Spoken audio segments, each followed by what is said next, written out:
Welcome back to the YouTube channel Physio Champ. और आज हम पढ़ने वाले हैं मोबिलाइजेशन के बारे में, इंडिकेशंस, लिमिटेशंस एंड आपकी क्या क्या ग्रेड्स होते हैं, ये सारी चीज़ें देखेंगे। क्या बेसिक टर्म्स एंड डेफिनेशंस हैं, ठीक है। तो ये बेसिक जो सबसे ऑथेंटिक बुक है किशनर, उससे पढ़ा रहे हैं और आगे भी इसी बुक से पढ़ाएंगे। तो इसमें जितना कुछ लिखा हुआ है उसका जो सार निकल के आ रहा है ना पैरा का, वो मैं बताती हूँ आपको, क्योंकि बुक से पढ़ने की जो फील होती है ना, वर्डिंग्स होती हैं, वो बहुत डिफरेंट हो जाती हैं, ठीक है।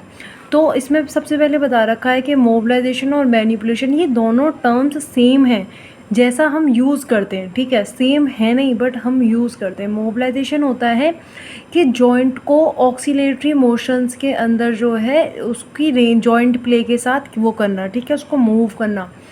लेकिन मैनिपुलेशन होता है एकदम से थ्रस्ट दे देना, जैसे कि कायरोप्रैक्टिक करते हैं ना, कि एकदम से थ्रस्ट दे करके एक चटक वाली आवाज़ जो आती है, ठीक है, वो होती है मैनिपुलेशन। मोबिलाइजेशन होती है कि स्मॉल एम्पलीट्यूड फोर्स लगाई जाएगी और वहाँ पर उसको जो है मूव किया जाएगा स्लोली, ठीक है। तो इसमें क्या लिखा हुआ है, the varying speed and amplitude could range from small amplitude force applied at high velocity, ठीक है। मतलब स्पीड और एम्पलीट्यूड जो होती है इसमें, मतलब जो मूव करने का एम्पलीट्यूड, मतलब जो मूव करने की जो रेंज होती है वो चेंज हो सकती है, ठीक है। स्मॉल एम्पलीट्यूड फोर्स से हाई वेलोसिटी पर देना है और जो है large amplitude at slow velocity, समझ रहे हो ना, मतलब कि लो एम्पलीट्यूड आप एकदम हाई स्पीड पर दे दो, वेलोसिटी पर दे दो, और जो आपका लार्ज एम्पलीट्यूड है उसको स्लो वेलोसिटी पे देना, ठीक है।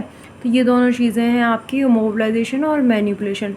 अब देखो, सेल्फ मोबिलाइजेशन या ऑटो मोबिलाइजेशन क्या होता है। जैसे हम जिम जाते हैं तो उससे पहले सेल्फ स्ट्रेचिंग करते हैं ना, वही चीज़ है आपकी सेल्फ मोबिलाइजेशन, ठीक है, जिसके अंदर हम जॉइंट ट्रैक्शंस और ग्लाइड्स को यूज़ करते हैं एक स्ट्रेच फोर्स देने के लिए जॉइंट कैप्सूल्स को, ठीक है। मतलब एक स्ट्रेचिंग करते हैं अपने पूरे हाथ की, पैर की, जिससे कि जॉइंट कैप्सूल्स जो होते हैं वो स्ट्रेच हो जाते हैं और वहाँ पर ट्रैक्शन भी आ जाता है।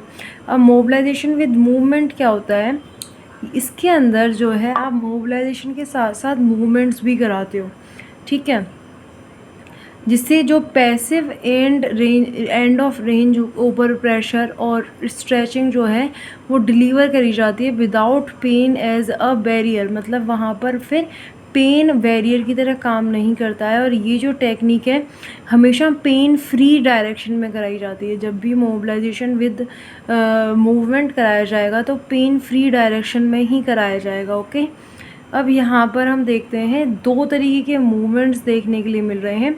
ये जानना इम्पॉर्टेंट है इन टर्म्स ऑफ बुक की लैंग्वेज में, और वैसे भी जब किसी को पढ़ाओ तो बतानी चाहिए दो चीज़ें, कि एक होता है फिजियोलॉजिकल मूवमेंट, दूसरा होता है एसेसरी मूवमेंट, ठीक है।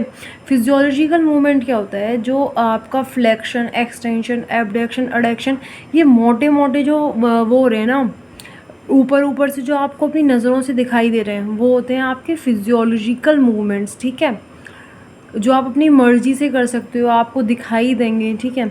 अब एसेसरी मूवमेंट्स क्या होते हैं, एसेसरी मूवमेंट्स होते हैं जो माइक्रो लेवल पे होते हैं। जैसे कि हाथ घूम रहा है, एबडक्शन हो रहा है, वो आपको दिखाई दे रहा है, बट अब आप जूम कर जाओ अपने शोल्डर ग्रिडल पर, ठीक है, ग्लिनोह्यूमरल जॉइंट पर, तो किस तरीके से वहाँ पर ग्लाइड हो रहा होगा, क्या वहाँ पर वो नीचे की तरफ रोल हो रहा है या ऊपर की तरफ ग्लाइड हो रहा है, वो सारी चीज़ें जो होती हैं वो आती हैं हमारी एसेसरी मूवमेंट्स के अंदर, ठीक है।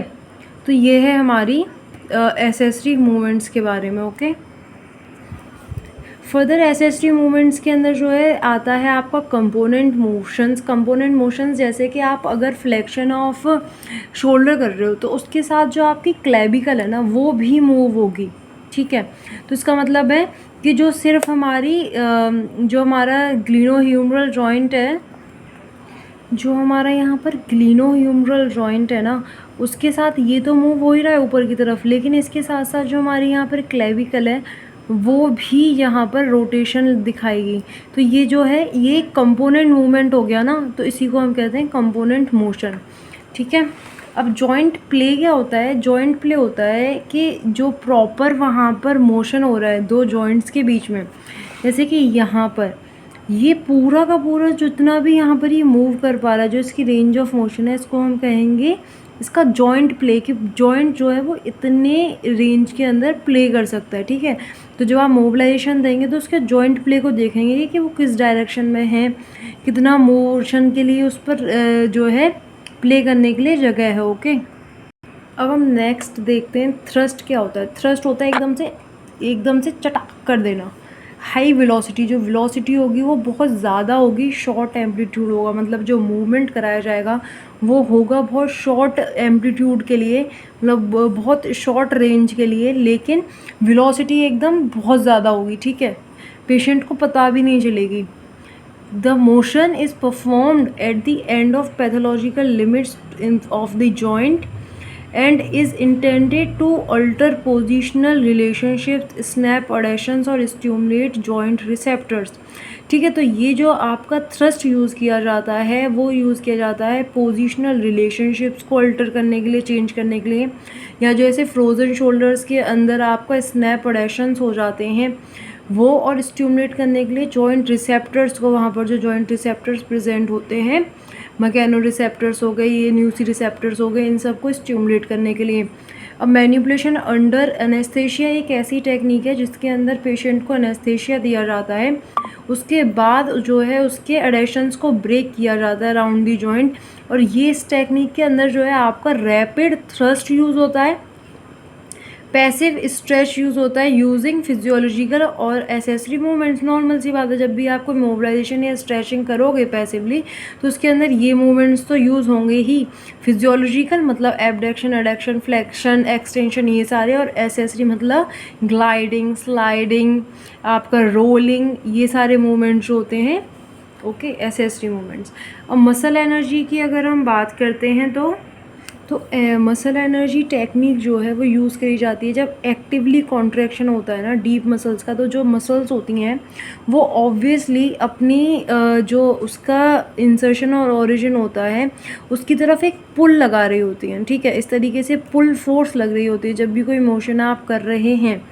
तो वहाँ पर ये जो उसके आसपास की जितनी मसल्स हैं वो एक्टिव होती हैं, और वहाँ पर एसेसरी मोशंस जो होते हैं जैसे स्कैपुला का हो गया या क्लेविकल का हो गया, उन सब को इनिशिएट करती है, ठीक है। तो जब हम मोबिलाइजेशन दे रहे हैं या कोई भी ऐसा वो कर रहे हैं तो हमें क्या करना होता है, उस पार्ट को स्टेबलाइज करना होता है कि मेन फोकस जहाँ पर हमारा है वहीं पर रहे, ठीक है। The technique requires the therapist to provide stabilization to the segment जहाँ पर डिस्टल एक्सपेक्ट है मसल अटैचमेंट का, वहाँ पर हम स्टेबलाइजेशन करेंगे। ओके, इसीलिए आपने देखा होगा जब भी कोई थेरेपिस्ट मोबिलाइजेशन करता है या कोई टेक्निक यूज़ करता है तो वो सबसे पहले एक हैंड जो है स्कैपुला के नीचे या कोई भी नियर बाय जो जॉइंट होता है उसको स्टेबलाइज करने के लिए यूज़ करता है, ठीक है। तो this was all about the technique, ये बेसिक टर्म्स और ये सारा। आई थिंक ये वीडियो काफ़ी लेंथी हो गई, तो इसके बाद वाली वीडियो में indications, limitation and limitations, precautions, restrictions, ये सारे चीज़ें मैं बताती हूँ, ठीक है। लेकिन पढ़ेंगे किश्नर से, ओके।